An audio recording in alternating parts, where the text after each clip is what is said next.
At a village hall in Western Kenya, a very special ceremony is about to start. For these children, it marks an escape from a life of poverty, illiteracy and isolation. But for the charity that helped them achieve it, this is a success story, found in one of the poorest and most desperate places on the continent. Rachu Onyo district and Homa Bay County on the shores of Lake Victoria have been decimated by HIV and AIDS. They continue to face an orphan crisis of unprecedented scale. With an estimated 2.4 million orphans in Kenya, it requires a unique and ingenious solution.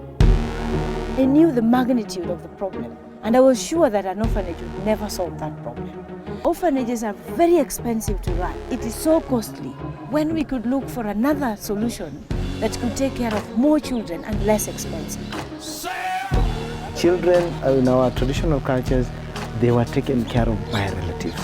So if a child is a total orphan, they will be staying with either a grandmother, a grandfather, or a relative. So I began to look for an approach that would strengthen this structure that naturally exists and is within the traditional system. How can I empower this person who is keeping the child? The message we brought to them is, the children are your responsibility as an African community. But we will support you to do that which you desperately want to do in the best way, but you lack all the resources to be able to do it.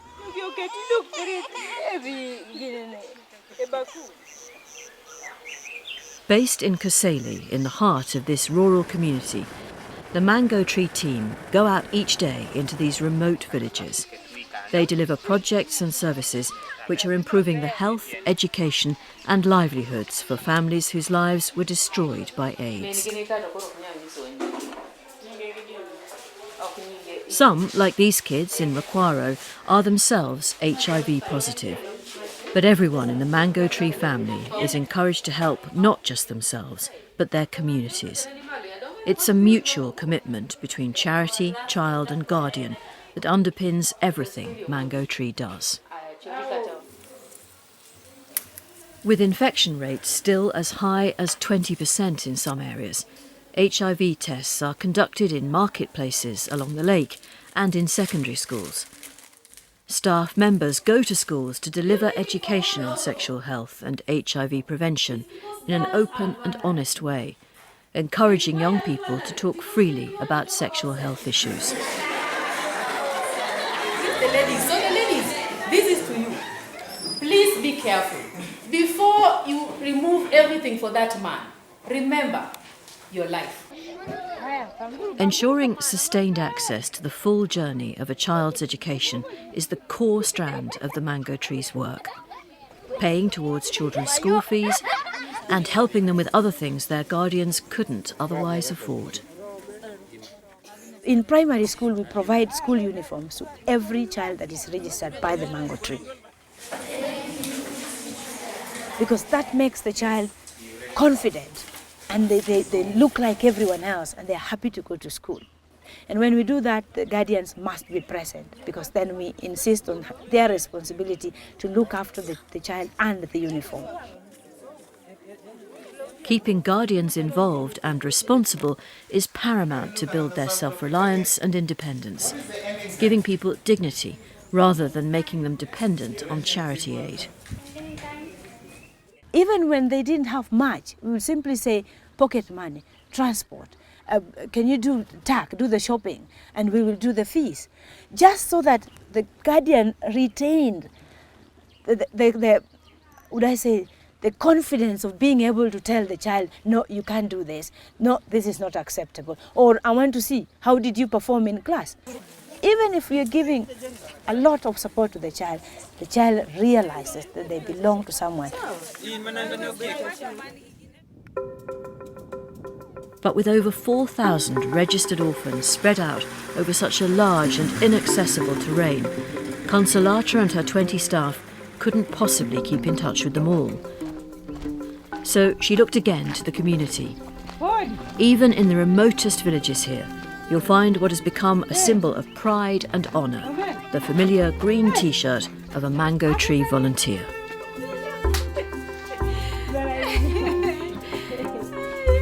We believe that the poor are not too poor to give.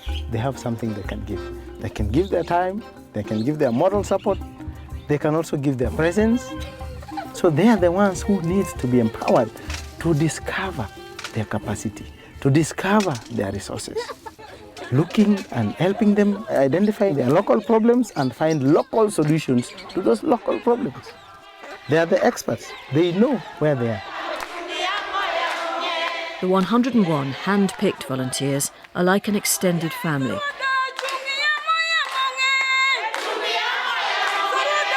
They're the charity's eyes and ears on the ground, advising the guardians and the charity itself. But they also bring huge cost efficiency. When you talk of cost efficiency, in one way or another, the work of the volunteers has saved Mango Tree £290,000. We only have 21 staff, and these are delivering services through a network of 101 volunteers to over 4,000 orphans. That's incredible.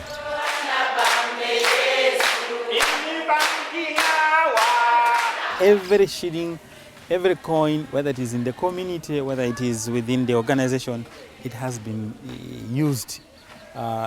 In fact, it's like has been tripled. You give £1, it's like you get £3 out of it. So that's the pillar of cost efficiency, really.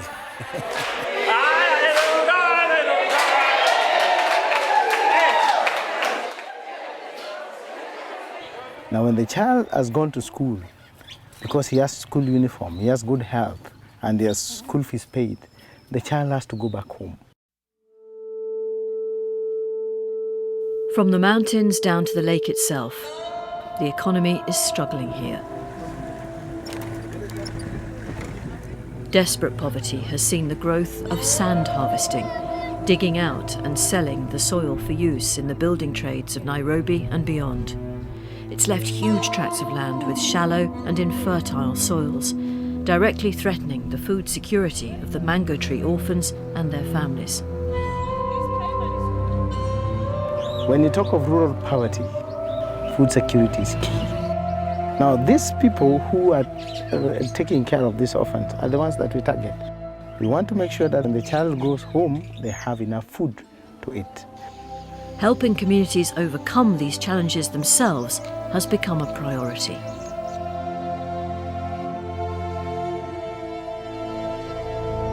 Back at headquarters, Wycliffe and his team have developed a series of livelihood projects and set up a model farm to test and perfect new methods that can then be adopted by local farmers. The farm manager is also a former beneficiary of the mango tree. With horticultural training, he now works for the charity to help others in his community. What we are actually doing is to ensure that the technology that is promoted within the field under the livelihood projects are demonstrated at this place. So once they come, they are able to see the exact technology that they're supposed to be adopting. One of the key crops here is the mango. While the local species grows well, the trees soon become too large to easily harvest and the fruit is small.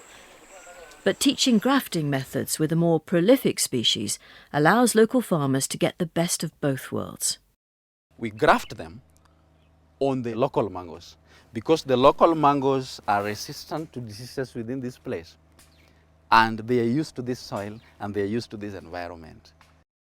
For grafted mangoes, you are able to get the desired fruit sizes bigger when you compare them to the local mangoes. Then two, it makes the whole tree manageable. Over 90% of this community had relied on Lake Victoria for food. Overfishing and an infestation of water hyacinth are threatening this.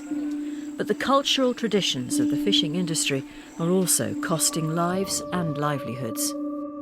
What has happened here traditionally for a long time is that the men are the ones who go into the lake to do the fishing.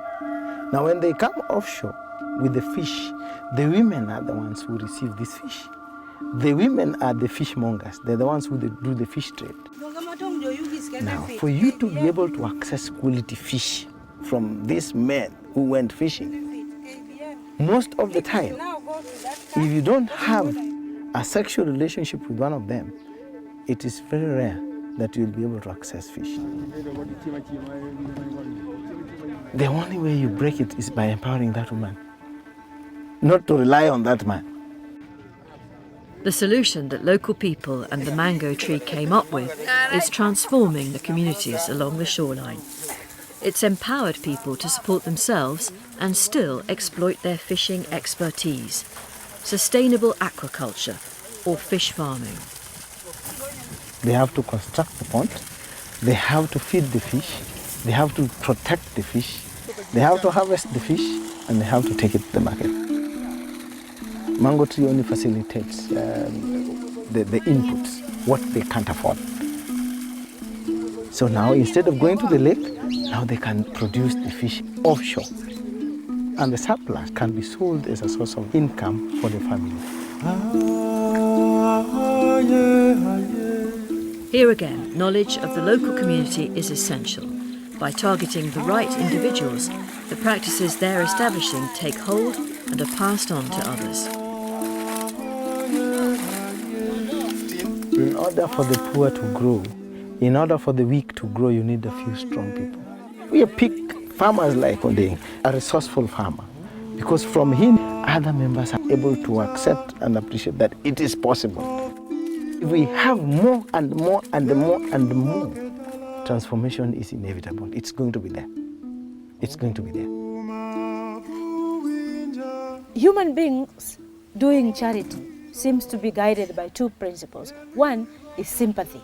When you come to a poor man with sympathy and you begin to say, oh, poor you, they internalize those words and they begin to self-verbalize them and say, oh, poor me, poor. So they become less human. They lose the energy within and the strength to be able to do something for themselves. But if you're driven by empathy, it means that you try to understand the person's situation. Yes, this person is poor, but it doesn't mean that this person is condemned to poverty. What can be done in order to bring this person out of poverty? And that which, the solution that works is that which comes from the person. So graduation from secondary school for this latest group of orphans marks a quite astonishing escape. And it's one they've made themselves that leaves them not reliant on Western aid, but self-sufficient, and an inspiration to a community that desperately wants to help itself. It's not an easy task. It's not instant coffee. But the journey has begun. And I'm so sure that the kind of engagement that Mango Tree has given to this community, the kind of trust and belief that this community has for the organization, that trust must not be lost. Because somehow I feel like they are only hope for now. So that hope has to be maintained. We have to keep that hope. We have to do more. The mango tree, a tree that's already growing, all you need to do is to water it and it will grow on its own. It's the same way. We look at the community, we say, they already have a potential. All you need to do is to energize them, to empower them, to stimulate them, and they will be able to produce their own fruits. And that's what we are doing with our children.